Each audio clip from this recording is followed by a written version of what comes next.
कौम सबा पर अल्लाह के अजाब का वाक़या। अहल सरसार की एक कौम जिसे कौम सबा भी कहा जाता है, अल्लाह ताला की बेशुमार निमतों के अंदर जिंदगी गुजार रही थी। ये कौम एक अजीम तहजीब वाओ तमद्दुन की मालिक थी। हज़रत दाऊद अलैहिस्सलामु और हज़रत सुलेमान अलैहिस्सलामु की बाज़मत हुकूमतों के बाद उनकी हुकूमत ज़बान ज़द खास वाओ आम थी। कहा जाता है कि ये लोग गंदुम के मगज़ से आटा पस कर रोटियां पकाते थे, लेकिन इसके बरअक्स वो इस कदर इसराफ करने वाले और नाशिक्रे थे कि इन्हीं रोटियों के साथ बच्चों का पाखाना साफ करते थे। बाद अज़ा उन आलूदा रोटियों को इकट्ठा करने से एक पहाड़ बन गया था।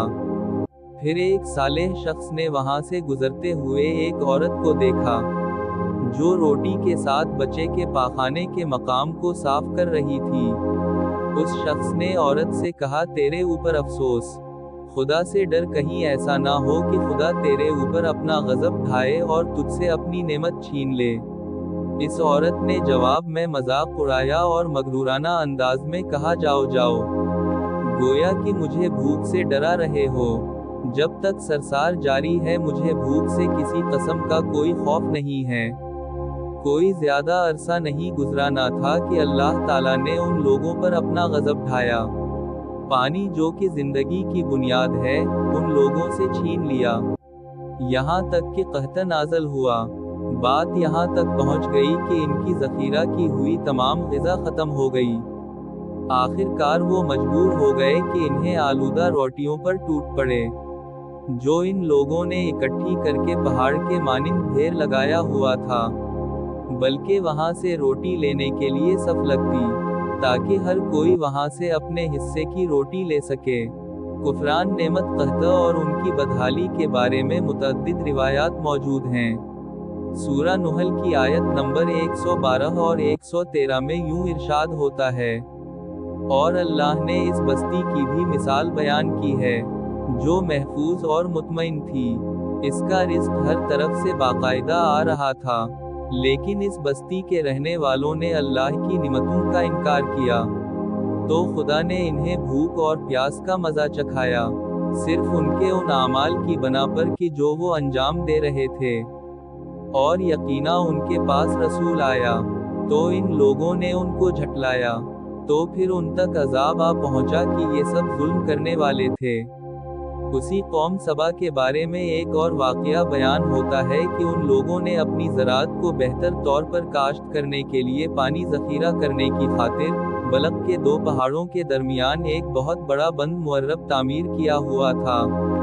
सुराख और दूसरे पहाड़ों से गुजरा हुआ पानी इस बंद में आकर वाफिर मिक़दार में जुमा हो जाता था। कौम सबा ने इस पानी से सही तौर पर इस्तिफादा करते हुए वसी व अरीज़ और बहुत से खूबसूरत बागात लगाए और खेती बाड़ी को रौनक बख्शी। इन बागात के दरख्तों की शाखें इस कदर फलों से लदी हुई होती थीं कि कहते हैं कि अगर कोई शख्स सर पर टोकरी रखकर उनके नीचे से गुजरता तो फल खुद बखुद टोकरी में गिरना शुरू हो जाते और कलील मुद्दत में टोकरी ताज़ा फलों से भर जाती। लेकिन निमतों की कसरत ने इन्हें शकर करने के बजाय सरमसत और गाफिल कर दिया था, यहाँ तक कि इनके दरमियान बहुत बड़ा तबकाती निज़ाम वजूद में आ चुका था। इनमें से साहब इक़्तिदार लोगों ने कमज़ोरों और ज़ईफ़ों का खून चूसना शुरू कर रखा था, यहाँ तक कि इन लोगों ने खुदा से एक अहमकाना अल्तमास किया, जिसका जिक्र सूरा सबा की आयत नंबर 19 में मिलता है। इन्होंने कहा, खुदाया हमारे सफ़रों के दरमियान फासिला ज़्यादा कर दे। इन्होंने अल्लाह ताला से ये अल्तमास इसलिए किया ताकि गरीबों बेनवा लोगों, उमरा और सरवतमंद उनके हमराह सफ़र ना करें। उनकी ख्वाहिश ये थी कि आबादियों के दरमियान खुश्की हो और फासिला बहुत ज़्यादा हो, ताकि तिही दसत और कम आमदनी वाले लोग इनकी तरह सफ़र ना कर सकें। अल्लाह ताला ने उन मगरूर पीठ के पुजारियों पर अपना गज़ब नाज़िल किया। बाज़ रिवायतों के मुताबिक इन मगरूर लोगों की आंखों से दूर सहराई चूहों ने मुअर्रब नामी बंद की दीवारों पर हमला करके इन्हें अंदर से खोखला कर दिया। इधर से बारिशें ज़्यादा हुईं, जिनकी वजह से सैलाब आ गया और इस बंद में पानी बहुत ज़्यादा इकट्ठा हो गया। अचानक बंद की दीवारें टूटें, इससे एक बहुत बड़ा सैलाब आया, जिसमें तमाम देहात, आबादियां, माल मवेशी, बागात, खेतियां, उनके महल और घर पानी में गिरक होकर नाबूद हो गए।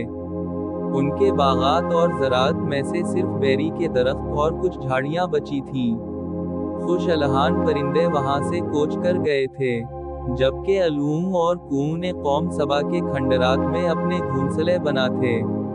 इस बात का जिक्र सूरा सबा की आयत नंबर 15 और 16 में मिलता है।